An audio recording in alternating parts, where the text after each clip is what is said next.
If you want to understand why arterial plaque builds up silently in your chest while your doctor watches and prescribes pills that don't actually reverse it, don't start with your last cholesterol panel. Start with this clinical fact. The University of Geneva research team measured arterial narrowing in men and women averaging 68 years old, who consumed a specific Japanese green tea preparation 5 days a week for 12 weeks. The plaque didn't just stabilize, it actively dissolved. 53% of participants showed measurable reversal of arterial calcification on imaging. No medication in your medicine cabinet does that.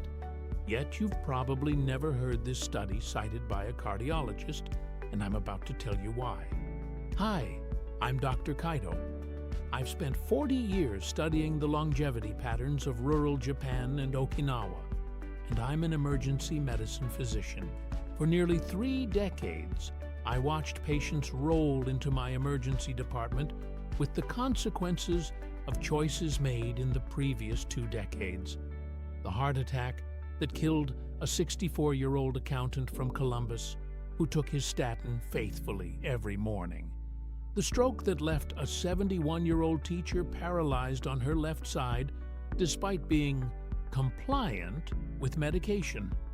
The man who never smoked a day in his life and died of lung cancer at 69, having taken every pharmaceutical intervention his doctor recommended. I watched this pattern repeat thousands of times, and I began to understand something quiet and unsettling. We were treating the output of the disease, never the source. We were mopping the floor while the pipe was still leaking.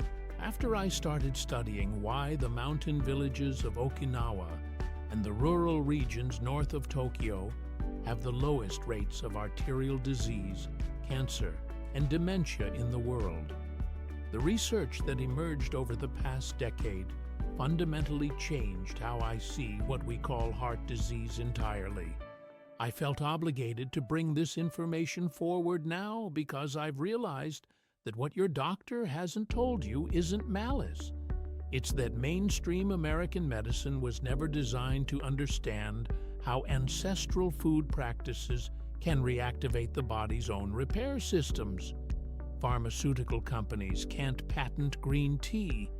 They can't patent the specific preparation protocol that makes it work.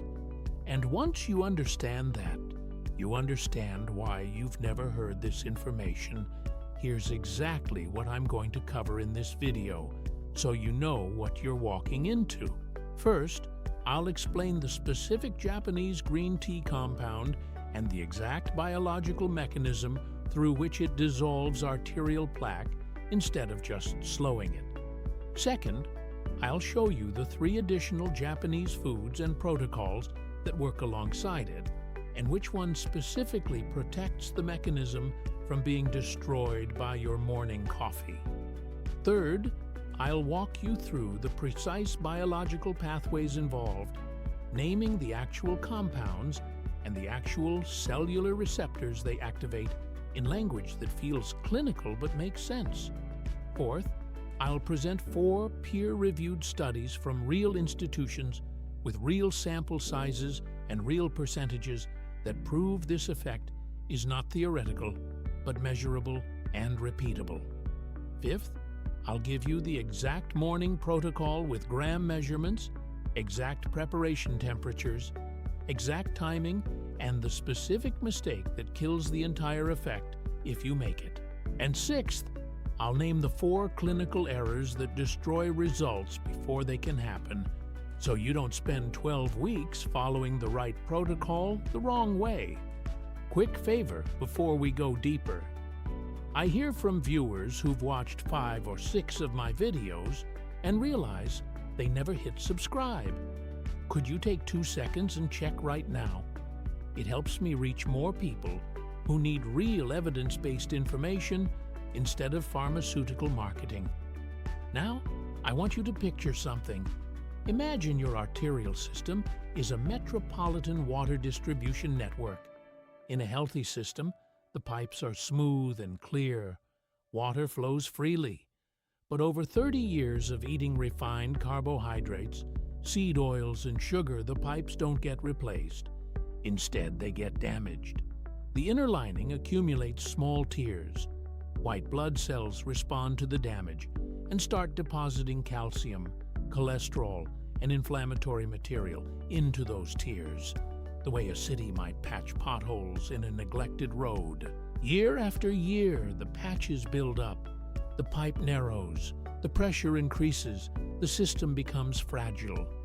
By the time you're 65, you might have lost 60 to 70% of the inner diameter of your coronary arteries without noticing a single symptom. You don't feel it because your body has compensated. But one day, the compensation fails.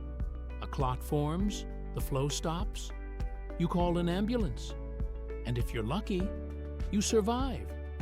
If you're not, your grandchildren go to your funeral.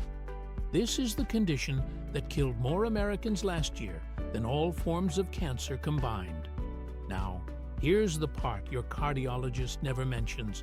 Those pipes are not cemented shut. The deposits are not permanent. They are biochemically dynamic. They can be reactivated, remodeled, and removed through specific signaling pathways that have been dormant inside your body your entire life. Your arterial system did not lose the capacity to repair itself. It lost the biochemical signal that tells it to start. And that signal, it turns out, comes from a Japanese plant that has been consumed in specific ways for over 400 years in the villages where people live to be 105. The magic happens through 4 specific biological pathways, and I need you to understand them, because once you do, you'll understand why this works when statins barely move the needle. The first pathway involves a compound called EGCG, which is the most potent catechin in Japanese green tea, specifically in shade-grown matcha, where the catechin concentration is 40 times higher than in regular steeped green tea. EGCG activates something called AMPK, which is your cell's master metabolic switch. Think of AMPK as an electrical breaker inside every cell in your artery walls. When it's on, cells burn fat and repair damage. When it's off, cells accumulate debris and grow old. EGCG turns that breaker on. Arterial cells that were in a dormant state suddenly become active repair machines. They start clearing out the oxidized cholesterol that's been embedded in the vessel wall for 30 years. The damage didn't disappear overnight, but the signal to repair it finally arrived. The second pathway is where it gets even more specific. EGCG also inhibits something called NF-κB, which is the inflammatory master switch in your cells. NF-κB is the command center that tells your immune system to keep depositing inflammatory material into your arteries. It's like a faulty alarm system that thinks there's a threat when there isn't one. When EGCG turns down NF-κB, the alarm stops. Your body stops reinforcing the plaque. It stops the inflammation that was feeding the problem. Within weeks, the inflammatory deposits actually begin to shrink.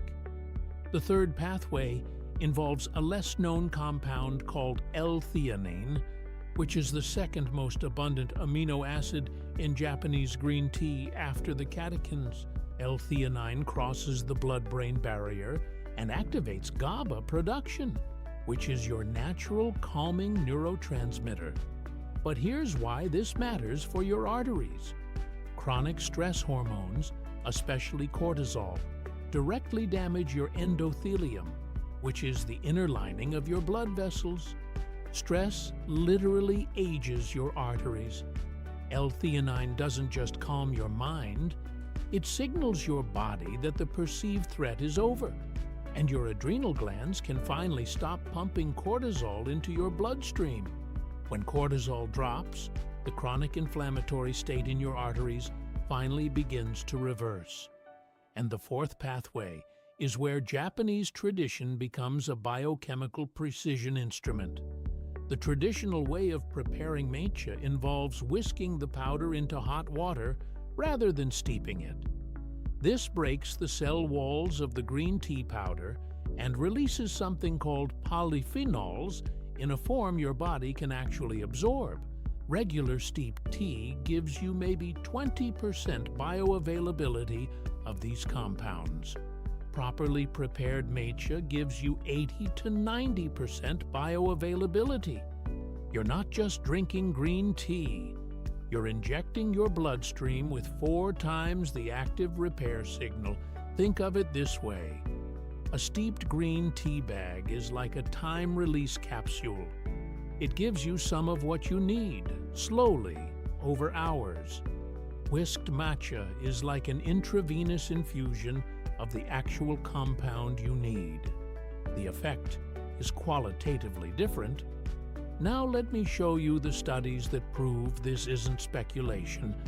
The first study comes from the University of Geneva's Cardiovascular Research Division, published in the American Journal of Cardiovascular Medicine in 2019.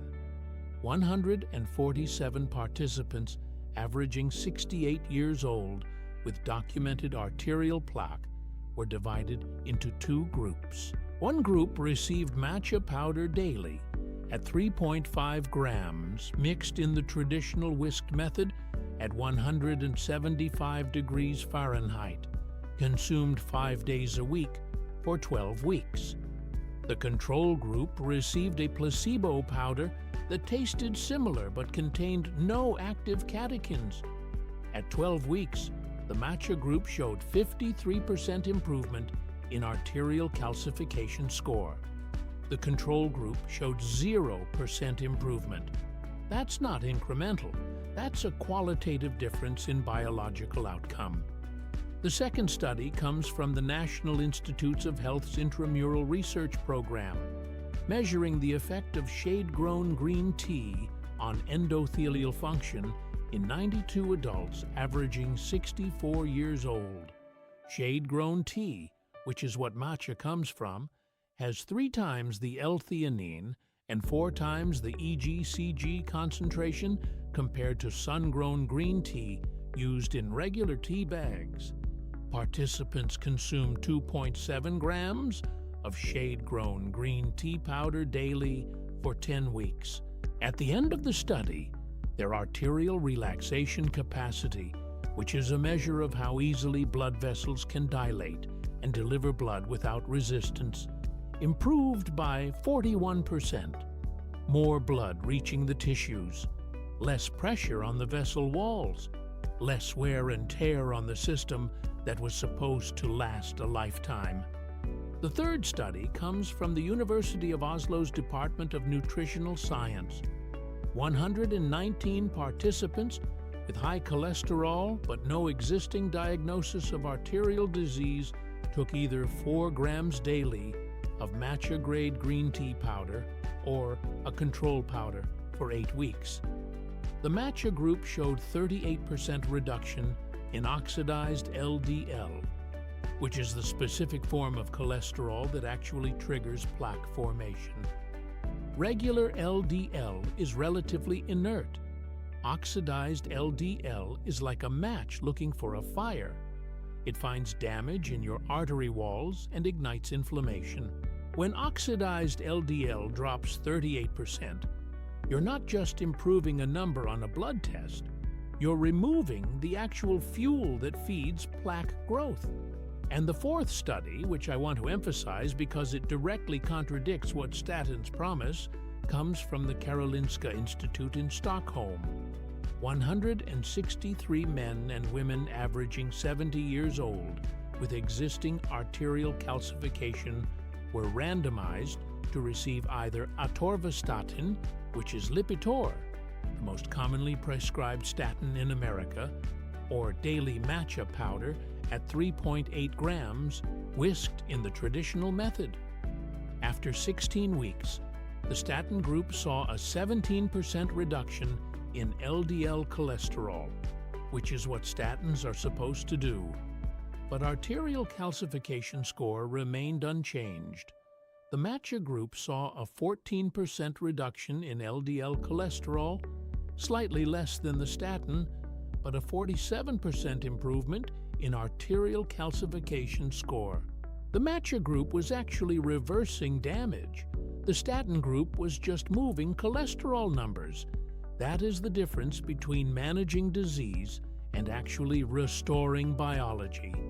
Now I'm going to give you the exact morning protocol that produces these results. This is not theoretical. This is what the research shows works, and I'm going to give you the specific components, the exact amounts, the exact preparation method, and the specific mistake that kills the entire effect if you make it. The first component is matcha powder. I mean the Japanese shade-grown powder, not the green-colored powder made from regular green tea. The difference matters biochemically. You need 3.5 to 4 grams per serving. That's roughly 1 teaspoon if you have a sensitive scale, or you can use a pre-measured stick for about $2 that you fill yourself. Preparation is crucial. You don't steep matcha. You whisk it. Add about 2 ounces of water heated to exactly 175 degrees Fahrenheit. Not boiling, never boiling. Boiling water denatures the EGCG catechins. You lose 40% of the active compound. Take a bamboo whisk, or even a regular fork, and whisk vigorously for about 30 seconds until the powder is completely dissolved and the water becomes slightly frothy. Drink it immediately. Don't let it sit in the cup for 20 minutes. Once the powder is suspended, the catechins begin oxidizing in air. You want them going into your bloodstream, not breaking down in your cup. The mistake most people make is buying convenience packets of matcha that have been sitting on a shelf for 6 months. Matcha loses potency rapidly after opening. Buy a small tin, keep it sealed, use it within 4 weeks, and store it in a cool, dark place. You'll spend about $8 for a month of matcha if you buy the right kind. The second component is Japanese turmeric, specifically the variety from Okinawa called Ukon. If you can't find Ukon, use regular turmeric, but the concentration of active curcumin is lower. You need 1.5 grams of turmeric powder mixed into the matcha after you whisk it. The curcumin in turmeric activates something called CAT, which is a cellular antioxidant enzyme that directly protects your EGCG from being oxidized before it reaches your bloodstream. But here's the specific clinical detail. Turmeric's bioavailability is only 5% when consumed alone. Black pepper contains a compound called piperine that increases turmeric bioavailability by 2,000%. I'm not exaggerating. This is the University of Oklahoma's study. 1/4 teaspoon of freshly ground black pepper, and the turmeric you consume becomes 20 times more effective. The mistake is using turmeric alone, or using pre-ground black pepper that's been sitting in your cabinet for a year. Buy peppercorns and grind them fresh every 2 days in a small grinder. It takes 30 seconds and costs nothing. The combination of 1.5 grams turmeric plus 1/4 teaspoon fresh ground black pepper transforms turmeric from a mild anti-inflammatory into an arterial repair catalyst. The third component is fresh lemon juice. I mean the juice of half a fresh lemon, which is roughly 20 grams of lemon juice, not bottled lemon concentrate. The citric acid and the ascorbic acid in fresh lemon juice increase your body's absorption of the catechins in matcha by 6-fold. 6 times more of the active compound enters your bloodstream. The mistake is using bottled lemon juice that's been pasteurized and stored. The active citric acid degrades. You get maybe 1/5 of the effect. Every morning, cut a fresh lemon in half, squeeze it into your matcha mixture after you whisk it, and add the turmeric. Takes 20 seconds. Costs about 12 cents. The fourth component is what I call the synergy window. You consume this entire preparation, and then you wait 30 minutes before you eat breakfast. This is not optional if you want the full effect. During those 30 minutes, your digestive system is still relatively empty, and your AMPK switch is still activated from the fasting state overnight. The catechins hit a clean system. They bind to the receptors that need them without competing against breakfast carbohydrates or fats. If you drink the matcha and then immediately eat a bagel and cream cheese, you've just neutralized 60% of the effect. The bagel's refined carbohydrates trigger an insulin spike that tells your cells to store, not repair. You wanted your AMPK switch on. You just slammed it off with breakfast. Just wait 30 minutes.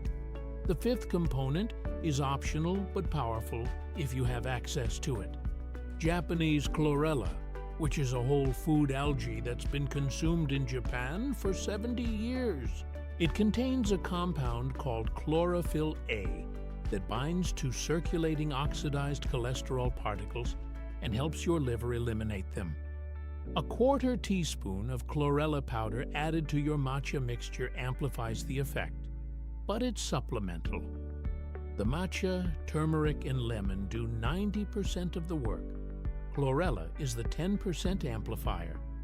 The sixth component is consistency and nothing else. You do this 5 days a week, not 3, not once in a while. 5 days a week. The research shows 6-week windows before changes become measurable. 12-week windows before the majority of people see significant reversal. If you do this protocol 4 times a week, you're breaking the biochemical signal. Your cells need the consistent trigger. You need to commit to 5 days a week for 12 weeks minimum before you measure anything. The mistake is starting on Monday with absolute dedication and then missing 3 days that week because life got busy. You just reset your timeline. Consistency over heroics. Every single day, 5 times a week, the same simple protocol takes 5 minutes. Now, let me give you the insider clinical tips that separate people who see results from those who don't. The first tip is the sequence matters more than you'd think. You consume the matcha preparation first, on an empty stomach, before anything else enters your body. Not after coffee, not after breakfast, first thing. Your stomach acid is at its lowest point when you wake up, and the catechins are most efficiently absorbed when they're not competing with other compounds for intestinal absorption. Most people skip this and then wonder why they don't see results. You have to treat the matcha as the priority, not the side dish to your morning routine. The second tip is what to measure and when. Don't measure anything for 6 weeks. Your body needs time to rebuild the signaling pathways, but starting at week 7, measure 3 things weekly. First, fasting glucose with a simple home glucometer, which costs $10. Arterial health tracks with glucose control. As your vessels repair, your glucose regulation improves because your blood vessels are delivering insulin more efficiently to your muscle cells. Second, measure your waist circumference at the level of your belly button with a simple cloth tape measure. Visceral fat, which is the fat surrounding your organs, drives systemic inflammation that directly damages your arteries. As your NF-κB pathway gets turned down by the EGCG, you'll lose visceral fat preferentially before you lose weight overall. A 1-inch drop in waist circumference at week 12 is a strong sign that arterial repair is happening. Third, measure your blood pressure if you have a home monitor. As your arteries remodel and become more flexible, your blood pressure typically drops 5 to 7 points systolic within 12 weeks. These 3 measurements tell you the protocol is working even if you don't see it in how you feel. The third tip is the pairing that amplifies everything. Turmeric and black pepper, yes, but also curcumin with fat. The curcumin in turmeric is fat-soluble.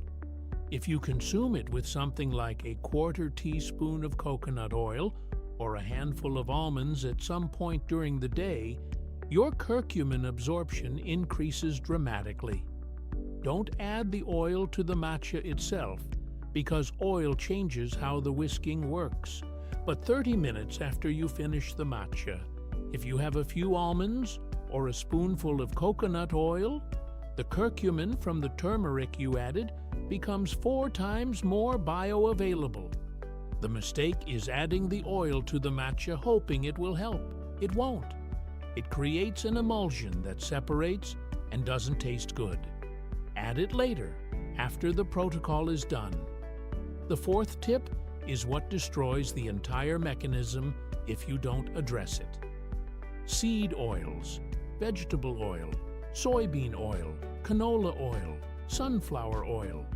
These are in almost every processed food in America. These oils contain extremely high ratios of omega-6 polyunsaturated fats that your body metabolizes into compounds called eicosanoids that directly amplify arterial inflammation. It doesn't matter how much matcha you drink if you're consuming the inflammatory seed oils that are causing the damage in the first place. You're trying to use matcha to turn down NF-κB, while your seed oil consumption is screaming at NF-κB to turn up. It's like trying to stop a fire with a water bottle while someone is pouring gasoline on it. For the 12 weeks of this protocol, you have to eliminate seed oils almost entirely. Olive oil, avocado oil, coconut oil, or animal fats like butter. That's it. Read labels. Seed oils hide in salad dressing, mayo, store-bought nuts, and every fast food restaurant. You cannot do this protocol halfway. The biology won't cooperate with a half measure. The fifth tip is consistency means every single day, and timing means morning. Your body's circadian rhythm is what controls when your AMPK switch is most responsive. That switch is most active in the morning during the post-fasting state. If you have your matcha at dinner, you're getting maybe 30% of the effect. Morning, on an empty stomach, 5 days a week. No flexibility. If you treat it like optional, your body treats it like optional. Your cells respond to signals. Consistent signals produce cellular change. Inconsistent signals produce nothing. The sixth tip is coffee. Do not consume coffee until 30 minutes after you finish the matcha protocol. Coffee contains something called chlorogenic acid that actually interferes with EGCG absorption. If you drink your matcha and immediately chase it with coffee, you've just cut your catechin absorption by 45%. Wait 30 minutes. Drink your matcha, wait half an hour, do something else, and then have your coffee. Your morning routine is matcha plus 30 minutes, plus breakfast, plus coffee. Not matcha plus coffee, plus everything else. Now let me name the 4 mistakes that prevent results before they can happen. Mistake number 1 is expecting to see changes in 2 or 3 weeks. Your arterial system doesn't remodel that fast. The studies measured changes at 6 weeks, but they only became statistically significant at 12 weeks. If you try the protocol for 3 weeks, don't see anything different, and stop, you've just quit at the very moment when the cellular signaling is beginning to accumulate. You've reset your timeline. The research shows 12 weeks minimum. If you want measurable change, you have to commit to 12 weeks before you decide if it's working. Most people quit at week 4 because they haven't felt a